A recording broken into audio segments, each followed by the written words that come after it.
alunos do 9º ano, professor César Hildo, professor do ensino religioso, responsável por trazer para vocês esse conteúdo no 9º ano, dando sequência, né, aos nossos estudos à distância. É interessante você fazer anotações na sua casa de todos esses conteúdos, colocar no caderno, datar, e quando houver o retorno às aulas, você apresentar para o seu professor do ensino religioso. Vai valer como aula, tá? Para tanto, eu gostaria de compartilhar com vocês o slide dessa nova temática, tá? Que é a caracterização, discussão dos variados modelos de valorização da vida nas diferentes tradições religiosas, tá? Tradições religiosas, essas que podem ser escritas ou orais, tá? Essas formas de que essas religiões, elas abordam a vida, né? Para todas as religiões, a vida tem uma importância primordial, né? Que elas têm a representação da divindade. No caso do cristianismo, a vida foi dada por Deus, citado lá no livro de Gênesis. Deus fez o homem à sua imagem e semelhança e soprou nele o fôlego da vida. E o homem tem a imagem de Deus. Para o cristianismo, é uma religião predominante hoje no Brasil, né? A vida ela tem uma importância porque quem deu a vida foi Deus e quem tira a vida é Deus.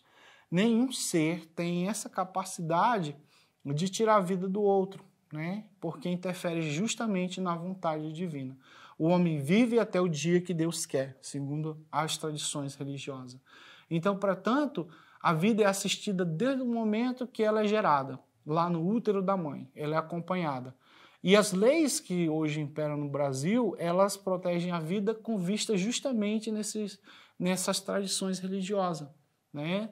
Ela protege a vida vai desenvolver, vai nascer, né? Vai crescer, e essa vida ela vai ser protegida até mesmo pelo Estatuto da Criança até a sua maioridade. Quando chegar na maioridade, aí a vida é assistida pela Constituição.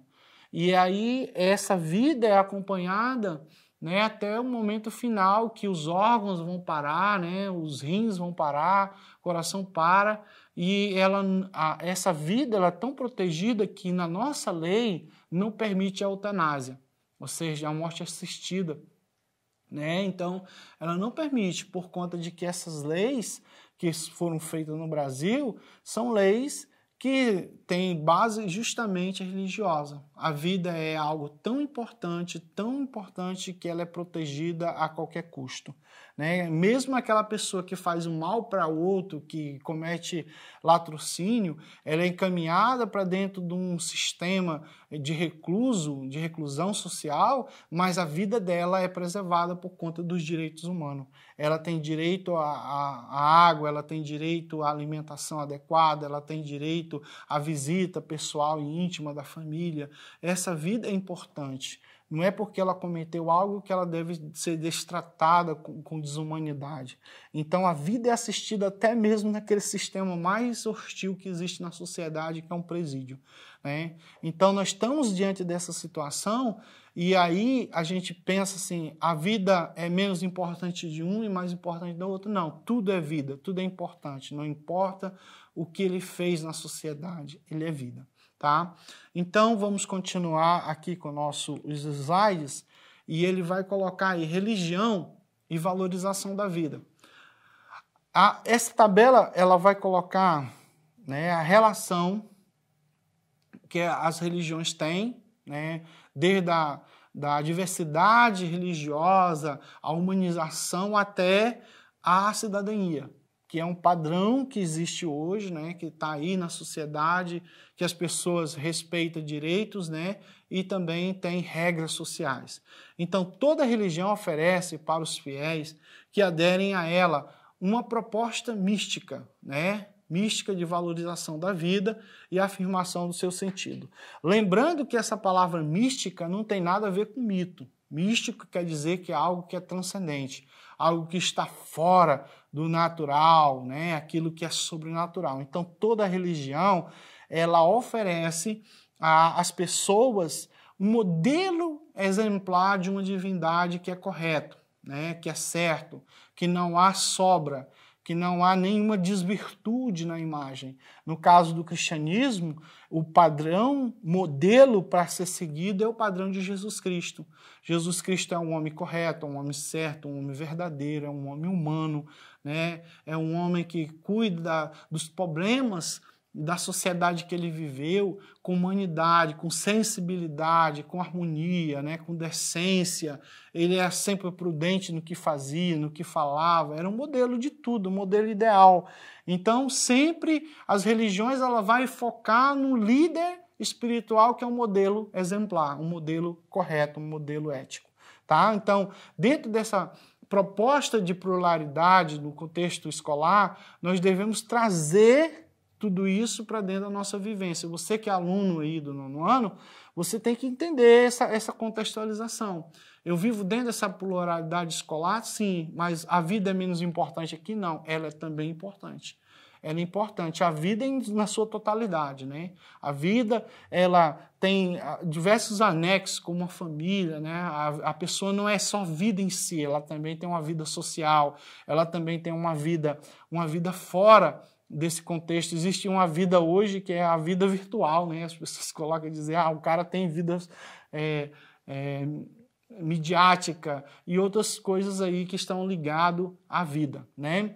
Então a proposta de humanização também é uma proposta que vem trazer esse foco, que o ser humano ele tem vida, e se ele tem vida, ele precisa ser assistido na sua totalidade. Ele não pode ser tratado com banalidade, ele não pode ser tratado com vulgaridade, ele tem que ser tratado como humano. Humano sujeito a falhas, humano é sujeito a erros, todos os seres humanos são sujeitos a erro, a falhas humanas. E não é porque ele é humano que ele deve ser condenado, né, destratado, desrespeitado, né, ridicularizado, porque ele entende o mundo daquela forma. E aí é importante a gente ver isso na religião, porque às vezes as pessoas ridicularizam porque o seu colega lá é evangélico, porque ele é católico, porque ele é do terreiro de Umbanda, porque aí as pessoas dizem assim, não, ele é humano e ele tem direito de pensar daquele jeito, não porque seja falho, não é porque ele está praticando aquela religião que ele seja falho, não. É porque também tem vontade. O homem é dotado de consciência e de vontade. E essas duas consciência e vontade é que distingue o homem do animal. Tá? Então vamos para o 3.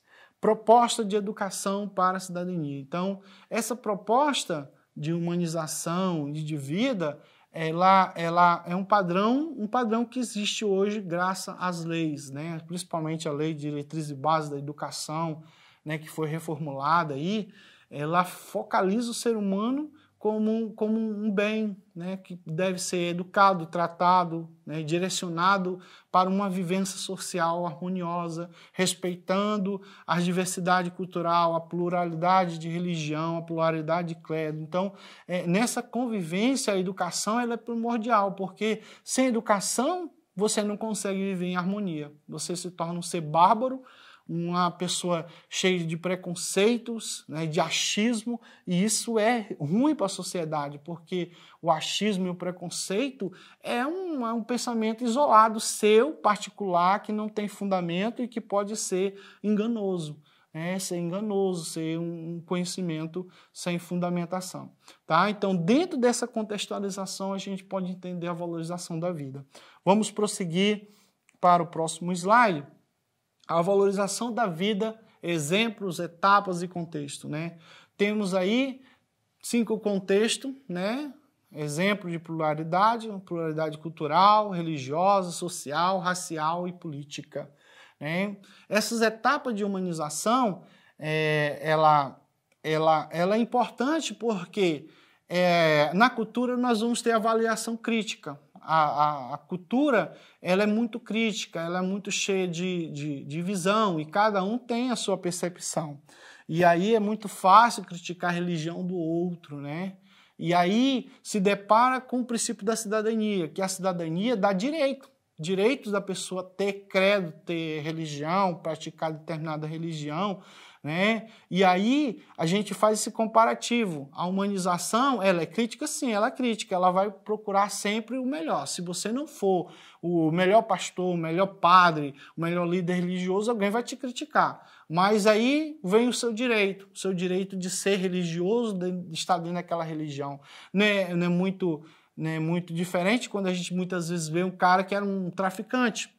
Aí as pessoas dizem, aquele cara que está naquela bocada hoje é pastor, ele é pastor de igreja, né? Eles criticam muito, há uma crítica, uma avaliação crítica, mas não sabe que aquele traficante, ex-traficante, ele tem o direito de ter o livre credo, escolher uma religião e assim mudar o seu comportamento, né? Mudar, direcionar a sua forma de vida, tá? Então, na religiosa, vamos ter a conscientização. Quando você entra na etapa da humanização, você é conscientizado, né? E aí, quando entra essa conscientização, entra os deveres. Você vai se particularizar daquela religião, você vai conhecer os deveres que são pertinentes àquela religião, e aí você vai começar a praticar algo que está relacionado àquela religião. Passar a fazer leituras do livro, fazer rezas, fazer orações, né? Fazer um devocional. Então, dentro dessa liturgia, você vai aprender a valorizar a vida, né? Porque ela se parece com aquele líder religioso ou aquela divindade.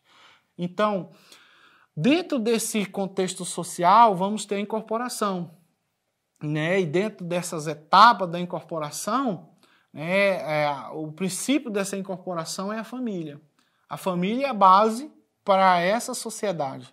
Então, se você tem um padrão social que é familiar, ele pode ser o norteador de uma sociedade. Ela pode ser o trampolim para você trabalhar outros aspectos que são bem interessantes, tá? Já na etapa racial, nós vamos ter a prática ativa. A pessoa que entra nessa prática de humanização, ela pode exercitar isso na escola, né? Uma prática racial ativa, ela vai ser uma pessoa... um cidadão que pratica isso com bom senso. Ele vai ser muito mais respeitoso, muito mais harmonioso, muito mais decente, com a forma de entender o mundo à sua volta, tá? E já na humanização, na parte da humanização da política, nós vamos ter o trabalho. A política, ela trabalha muito, né, com resultados, né? Ela não trabalha com perspectivas diferentes como das outras. Então, a política ela trabalha muito com resultado, ela busca resultados cada vez mais, né? E buscando a valorização da vida, seja ela onde ela esteja. A política ela vai estar trabalhando sempre para sustentar a vida a qualquer ambiente que ela esteja. Tá bom, gente? Vamos prosseguir aqui e vamos estar com a atividade 1, né? Examine os exemplos dados no quadro abaixo e classifique que tipo que são de pluralidade, humanização ou cidadania, tá? Então vamos ter aí os quadrozinhos, né, distinto, bem colocado. Vocês vão bater foto, fazer anotações aí que são pertinentes, colocar no caderno, né, fazer essas atividades e encaminhar para o professor. No caso, meus alunos do Berta e do Raimundo Melo, eu vou estar no Zap recebendo essas atividades aí no particular, no privado, tá? Então, pessoal, vamos para a atividade 2, né? E nessa atividade 2, você vai colocar, explique no quadro abaixo, em que sentido os 3 aspectos das religiões mencionadas podem ser consideradas valorização da vida. E aí você vai ter aí três situações distintas: religião oriental, religião de matriz africana, religião indígena, tá? E aí você tem um quadrozinho embaixo que está em branco aí, e você vai preencher, tá bom? Com aquilo que você já viu nos slides passados. Se você acompanhou, você fez print, você anotou, então preencha todas essas atividades, coloque no seu caderno, né? Coloque a data. Quando você voltar posteriormente para a escola, o professor vai estar avistando, né, e vai estar dando nota, tá? Para mim, vocês só tem que enviar no meu Zap os meus alunos do Berta e do Raimundo Melo, né? E nós vamos ficar por aqui, gente. Agradeço a todos vocês, tá? Um grande abraço do professor César. Vamos nos ver nas próximas aulas.